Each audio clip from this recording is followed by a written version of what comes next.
چڑھ گیا، انسان تھا.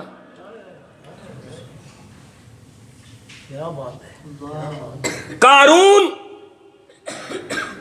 حضرت موسیٰ علیہ السلام کے چاچے کا پتر تھا. آزر حضرت ابراہیم کا چچا تھا. ابو جہل متولی کعبہ تھا. ابو لہب جس کے لیے قرآن کہتا ہے تبت یدا ابی لہب و تب، یہ حضور کا چچا تھا. لیکن جس وقت انسان گرتا ہے تو اتنا گر جاتا ہے کہ توحید اور رسالت پہ حملہ آور ہوتا ہے، اور جب سنورتا ہے تو اتنا سنورتا ہے کہ اللہ 6 قسمیں اٹھا کر کہتا ہے میں نے انسان کو خوبصورت بنایا. بحیثیت مسلمان ہم نے پروردگار کی قسموں کا کتنا لحاظ رکھا، یہ ہمیں خود اپنے من میں جھانک کر سمجھنا ہوگا اور ادراک کرنا ہوگا. یہ قرآن مجید کی سورہ محمد ہے میرے سامنے، آیت کا نمبر 22 ہے. فرمایا فَهَلْ عَصَيْتُمْ إِن تَوَلَّيْتُمْ أَن تُفْسِدُوا فِي الْأَرْضِ وَتُقَطِّعُوا أَرْحَامَكُمْ أُولَٰئِكَ الَّذِينَ لَعَنَهُمُ اللَّهُ فَأَصَمَّهُمْ وَأَعْمَىٰ أَبْصَارَهُمْ أَفَلَا يَتَدَبَّرُونَ الْقُرْآنَ أَمْ عَلَىٰ قُلُوبٍ أَقْفَالُهَا.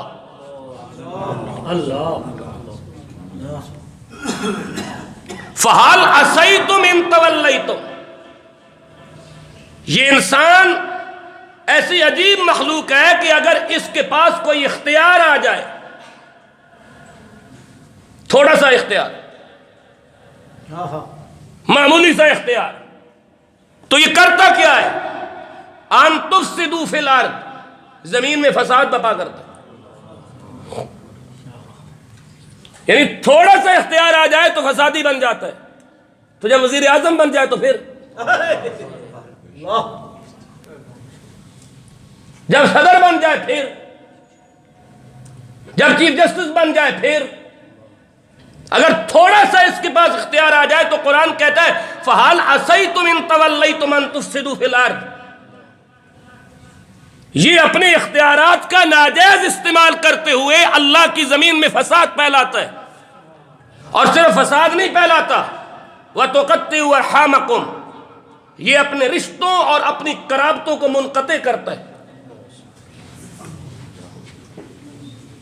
رشتوں اور قرابتوں کو منقطع کرتا ہے کہ اب مجھے فلاں کی کوئی ضرورت نہیں، میرے پاس تو اختیار آ گیا.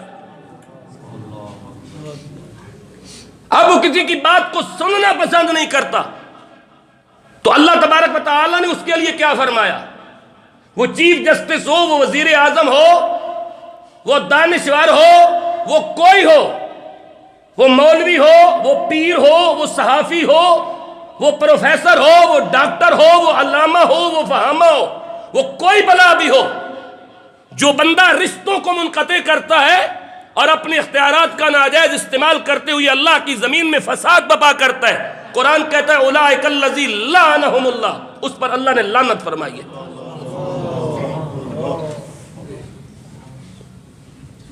تو اپنی سوسائٹی کے اندر دیکھ لو کہ وہ لعنتی کون کون ہیں جن پر صبح شام لعنت برس رہی ہے. کون کس کرسی پر بیٹھ کر لعنت کا حقدار ہے، اور کس کس کی کرسی اسے اپنے اوپر سمیٹ کر لعنتیں وصول کر رہی ہے. یہ قرآن کی سورت محمد کی آیت نمبر 23 ہے. اولئک الذی لعنہم اللہ، فرمایا ایسے لوگوں پر اللہ نے لعنت فرمائی ہے، اور صرف لعنت نہیں فرمائی، فرمایا فَأَصَمَّهُمْ، اللہ نے ان کو بہرا کر دیا. جب بندہ بہرا ہو جائے تو وہ کسی کی نہیں سنتا. اب یہ قرآن کی یہ آیتیں کون دیکھے گا؟ ہمارا المیہ کیا ہے؟ ہماری سوسائٹی درست سمت کیوں نہیں چل رہی؟ ہمارا معاشرہ ذلت اور خواری کا شکار کیوں ہے؟ اللہ کی تمام نعمتیں ہونے کے باوجود ہم پاکستانی قوم ڈنگروں سے بھی بدتر زندگی گزارنے پر مجبور کیوں ہیں؟ اس کی بنیادی وجہ میں بتا دیتا ہوں، سمجھ آ جائے تو سر ہلا دینا، نہ سمجھ آئے تو کل کسی اور سے پوچھ لینا۔ اس کی بنیادی وجہ یہ ہے کہ منبر رسول سے مذہب بیان ہوا ہے، دین بیان نہیں کیا گیا۔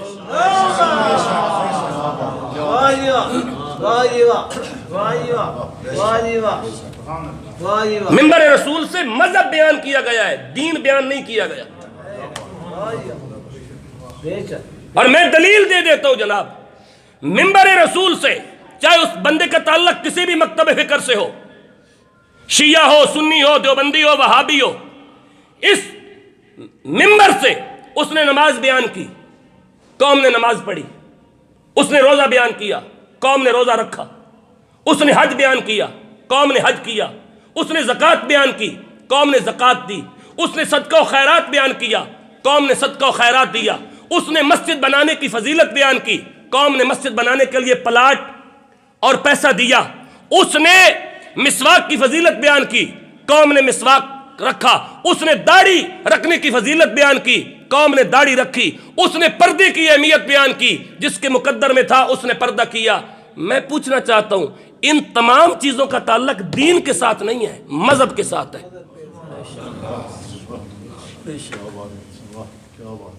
یہ دین نہیں ہے، یہ مذہب ہے۔ دین کیا ہے؟ اور پورے قرآن میں اللہ نے بار بار دین کی بات کی ہے۔ دین کس چیز کا نام ہے؟ دین اس چیز کا نام ہے کہ گلی محلے سے لے کر ایوان اقتدار تک رسول اللہ کے لائے ہوئے نظام کا نافذ ہو جانا۔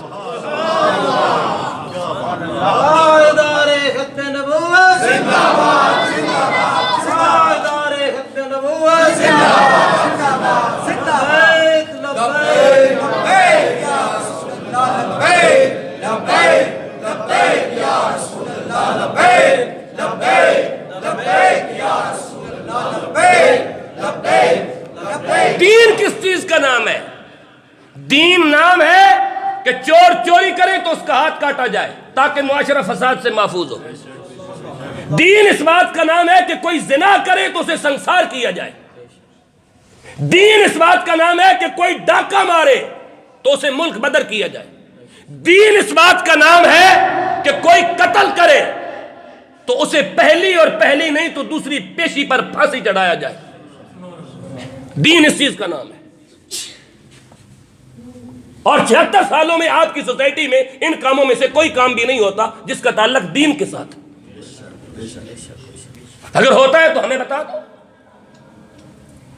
اس معاشرے میں روزہ موجود ہے، حج موجود ہے، تبلیغ موجود ہے، تسبیح موجود ہے، امامہ موجود ہے، گوڈے گٹے ڈھانکنے ننگے رکھنے کی تجویزیں موجود ہیں، مسواک کا سائز بتایا گیا ہے، امامہ باندھنے کے طریقے بتائے گئے ہیں، وضو کرنے کے طریقے بتائے گئے ہیں، گرمیوں سردیوں کے استنجے بتائے گئے ہیں۔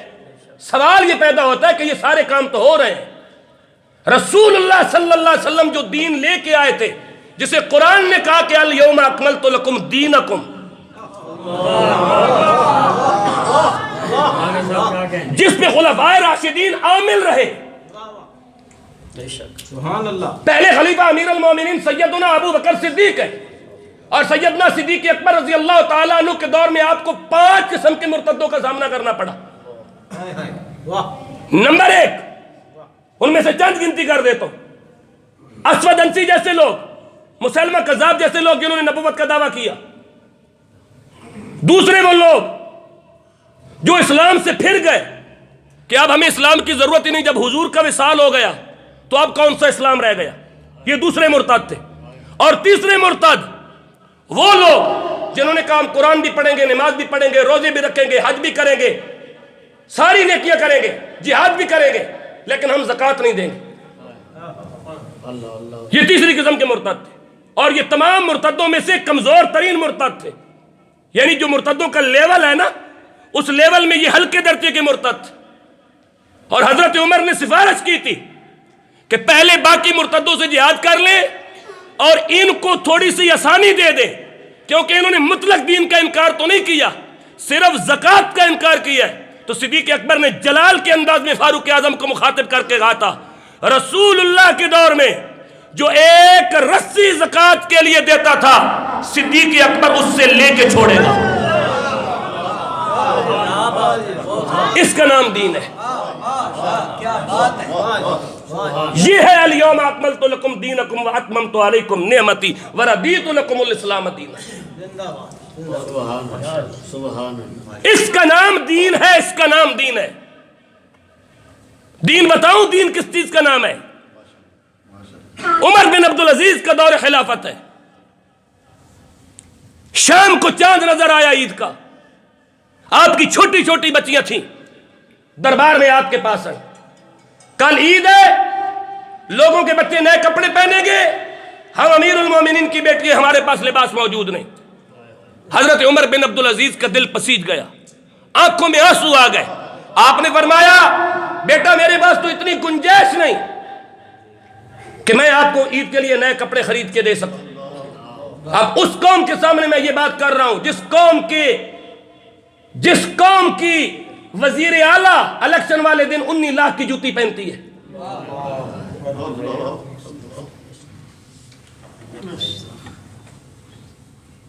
اس قوم کو کیسے سمجھ آئے گی جس قوم کی بدقماش عورتیں الیکشن والے دن 19 لاکھ کی جوتی پہنے، وہ قوم کیا سمجھے گی کہ خلافت کسے کہتے ہیں، امارت کسے کہتے ہیں، اور سلطان کسے کہتے ہیں، اور حکمرانی کسے کہتے ہیں، اور قرآن کا نظام کسے کہتے ہیں۔ جب معاشرہ چاپلوسوں کے لیے پیدا ہو، جب معاشرے کے اندر خوش آمدی اور چاپلوس جنم لے چکے ہوں، اور ہر کتے بلے کے آنے پہ جب لوگ تاڑیاں بجائیں، تو پھر قوم کو عمر بن عبدالعزیز بھی سمجھ نہیں آتا، عمر بن خطاب بھی سمجھ نہیں آتا، عثمان بن عفان بھی سمجھ نہیں آتا، حیدر بن ابو طالب بھی سمجھ نہیں آتا۔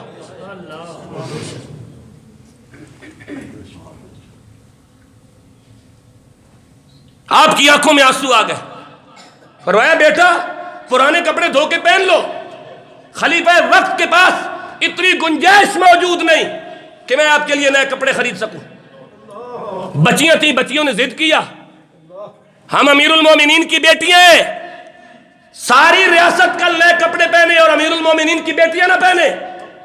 امیر المومنین کے دل پہ بچیوں کی آہت سن کر ضرب لگی، آپ نے وزیر خزانہ کو بلایا، اور وزیر خزانہ کو بلا کر کہا کہ مجھے 1 مہینے کی تنخواہ ایڈوانس دے دو تاکہ میں بچیوں کے کپڑے خرید سکوں۔ یہ وزیر خزانہ عمران، شہباز اور نواز کی حکومت کا وزیر خزانہ نہیں تھا، یہ عمر بن عبدالعزیز کی حکومت کا وزیر خزانہ تھا۔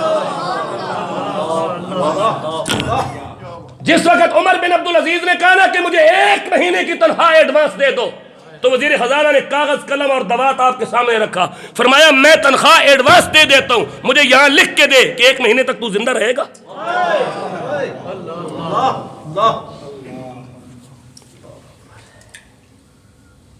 یہاں لکھ کر دے کہ 1 مہینے تک تو زندہ رہے گا۔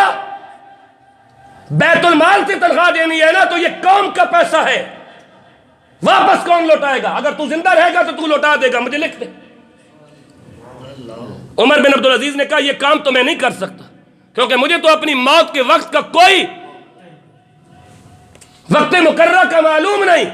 تو وزیر خزانہ نے کہا اگر آپ کو وقت مقررہ کا معلوم نہیں تو پھر میں قوم کا پیسہ 1 مہینہ ایڈوانس آپ کو نہیں دے سکتا۔ یہ تھی ریاست مدینہ، یہ تھا رسول اللہ کا لایا ہوا نظام دین۔ اور یہ بات یاد رکھو، آج جو لوگ نماز روزے دین کو نماز روزے داڑھی تک محدود کیے ہوئے ہیں، وہ یاد رکھیں کہ یہ مذہب ہے، دین نہیں ہے۔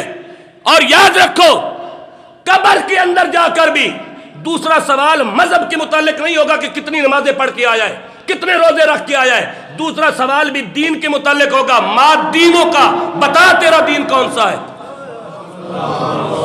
ظالم کو ظالم کہہ کے آیا ہے، بدماش کو بدماش کہہ کے آیا ہے، کرپٹ کو کرپٹ کہہ کے آیا ہے، سود کے نظام کے خلاف کھڑا ہوا ہے۔ جب ناموس رسالت کی بات کرنے پر گولیاں چل رہی تھی، ناموس رسالت کے ساتھ کھڑا ہوا ہے۔ یہ دین ہے دین. پہلا سوال ہے من ربو کا، بتا تیرا رب کون ہے.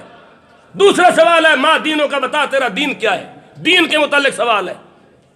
نماز روزہ حج زکوٰۃ کا سوال قبر میں نہیں ہے، یہ قیامت کے دن ہوگا. قبر کے اندر ٹوٹل 3 سوال ہے، من ربوں کا، ماں دینوں کا، اور حضور کو سامنے لایا جائے گا اور حضور کی طرف اشارہ کر کے پوچھا جائے گا ما کنت تقول فی ھذا الرجل. بس جواب دے دیے تو فبہا، جنت کی کھڑکی کھل جائے گی. نہیں دیے تو جہنم کے دروازے کھول دیے جائیں گے. نماز روزہ حج زکوٰۃ تسبیح داڑھی، اس کا تعلق قیامت کے ساتھ ہے، قبر کے ساتھ نہیں ہے. قیامت کی تیاری ہر بندہ کر رہا ہے، قبر کی تیاری کوئی بھی نہیں کر رہا. پہلی قیامت کی سیڑھی قبر ہے. پہلے قبر کی تیاری. جو قبر کی تیاری میں کامیاب ہو گیا، یاد رکھو رب اپنا حق معاف کرے گا، اپنے محبوب کا حق معاف نہیں کرے گا. رب اپنا حق معاف کرے گا لیکن اپنے حبیب کا حق معاف نہیں کرے گا.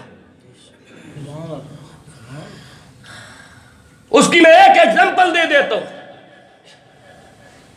آج معاشرے کے اندر عجیب و غریب قسم کے دانشور آ گئے نا، بس نماز تو فرض ہے، سنتیں پڑھنے کی کوئی ضرورت نہیں. کبھی اس بات پہ سوچا کہ سنت ہے کس کی؟ یعنی تو نے حضور کی سنت کو اتنا ہلکا جان لیا.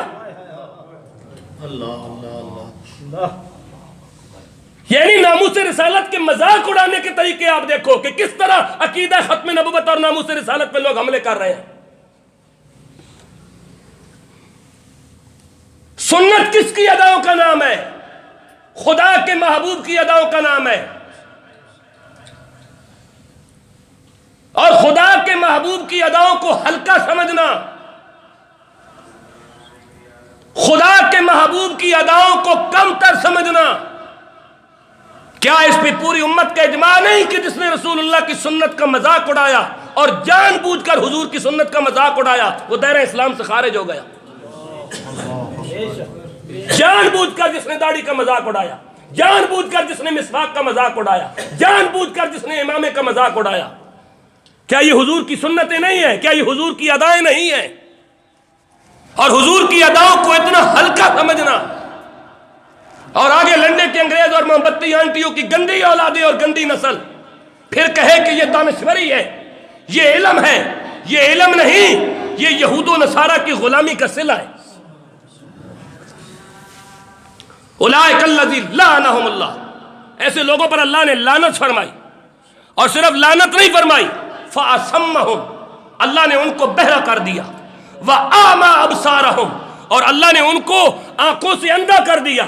اس کے بعد پھر سوالیہ انداز ہے، أَفَلَا يَتَدَبَّرُونَ الْقُرْآنَ، یہ لوگ قرآن میں تدبر کیوں نہیں کرتے؟ أَمْ عَلَىٰ قُلُوبٍ أَقْفَالُهَا، ان کے دلوں پہ تالے کیوں لگے؟ أَمْ عَلَىٰ قُلُوبٍ أَقْفَالُهَا، یہ قرآن میں تدبر کیوں نہیں کرتے؟ یہ قرآن میں غور کیوں نہیں کرتے؟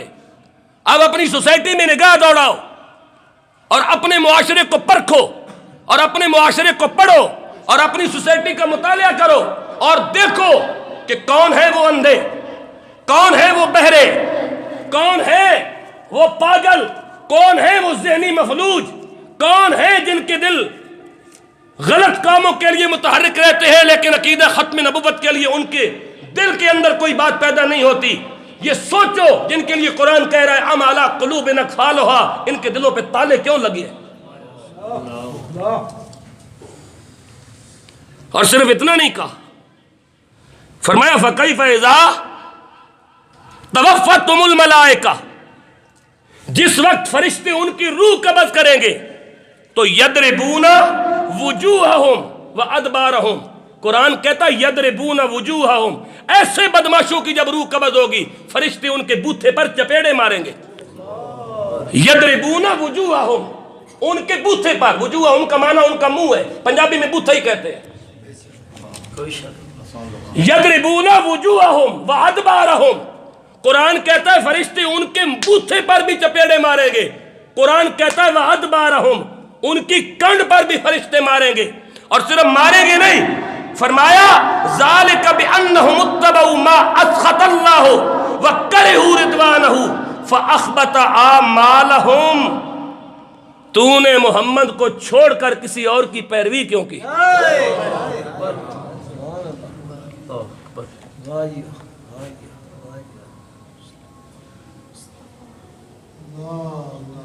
اس قرآن کو سمجھنا ہوگا۔ ہمارے لیے اس روئے زمین پر صرف اور صرف معیار رسول اللہ کی ذات ہے۔ صرف حضور کی ذات کو معیار بناؤ، صرف حضور کی ذات کو معیار حیات بناؤ، اسی میں نجات ہے، اسی میں خیر ہے، اور اسی میں امت کی بھلائی ہے۔ ہر بندہ اپنے مفادات کے لیے کچھ کرتا ہے نا۔ کوئی امریکہ کا جھنڈا اپنے مدرسے کے طالب علموں سے اس لیے اٹھاتا ہے کہ امریکہ کا ویزا آسانی سے مل جائے، اور تم رسول اللہ کا جھنڈا اس لیے اٹھایا کرو تاکہ قبر کے اندر مصطفیٰ کا دیدار آسانی سے ہو۔ وآخر دعوانا ان الحمدللہ رب العالمین۔ نبی رحمت کی بات ہے، پیش کرتے ہیں نبی رحمت صلی اللہ علیہ وسلم کو نبیین صدیقین 14 صالح 1,24,000 پیغمبر 4 یار 15 پاک شہیدان کربلا تبا کابین کی لوگوں کو پیش کرتے ہیں۔ آمین۔ بالخصوص معبود سبحانی کو بربانی شہباز اللہ مکانی قندیل نورانی الشیخ محی الدین سید عبدالقادر جیلانی پیران پیر دستگیر وادی بغداد کی باتیں پیش کرتے ہیں۔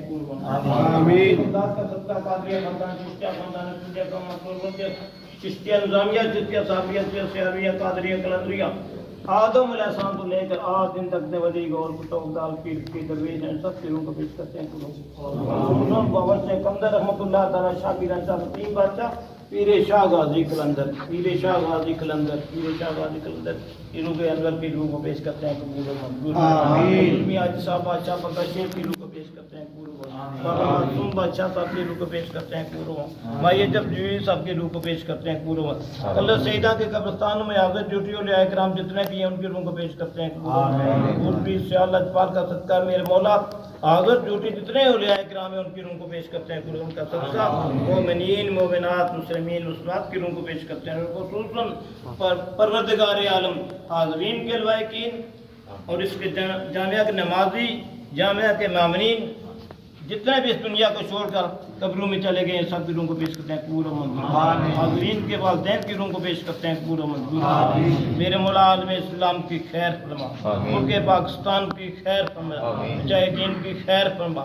میرے مولا فلسطین کے مجاہدوں کو فتح نصیب فرما، میرے مولا فلسطین کے مجاہدوں کو فتح نصیب فرما، بیت المقدس کو آزاد فرما، ہمارے حکمرانوں کو غیرت عطا فرما، جہاد کرنے کی توفیق عطا فرما، میرے مولا مظلوموں کی مدد کرنے کی توفیق عطا فرما، میرے مولا مظلوم معصوم بچوں کی مدد کرنے کی توفیق عطا فرما، پروردگار العالمین پر خصوصی کرم فرما، ان سب کو مدینہ پاک کا مسافر بنا اور سب سے گنبد کے سائے تھے کھڑے کا صلاۃ و سلام پڑھنے کی توفیق عطا یا رب العزت ہم سے اگر کوئی غلطی کوتاہی دماغ کی عطا اس محفل کو اپنی بارگاہ میں قبول و منظور فرما، اور جتنے احباب نے خصوصاً دعا کے لیے کہا ہوا ہے میرے مولا جس نیک مقصد کے لیے کہا گیا ہے میرے مولا اس نیک مقصد میں کامیاب و کامران میرے بھائی پریشان ہے میرے مولا مالک اور کرم کی مالک خیر پستانے سے مدد کرنا، میرے مولا فلسطین کے مجاہدوں کو خیر کی مدد کرنا، میرے مولا حاضرین کی حاضری کا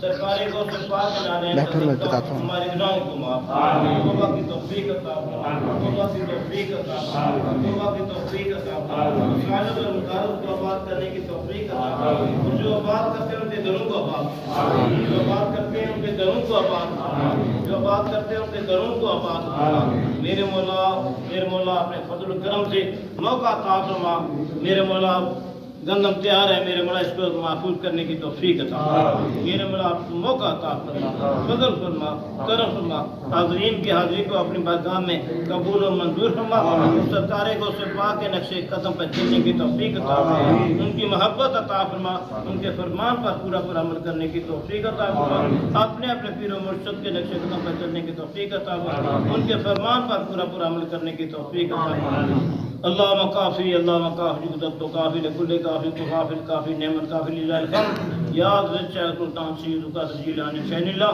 اغثنی فی سبیل اللہ وصلی اللہ تعالی خیر خلقہ محمد اللہ تعالیٰ خیر سلامت رکھا جی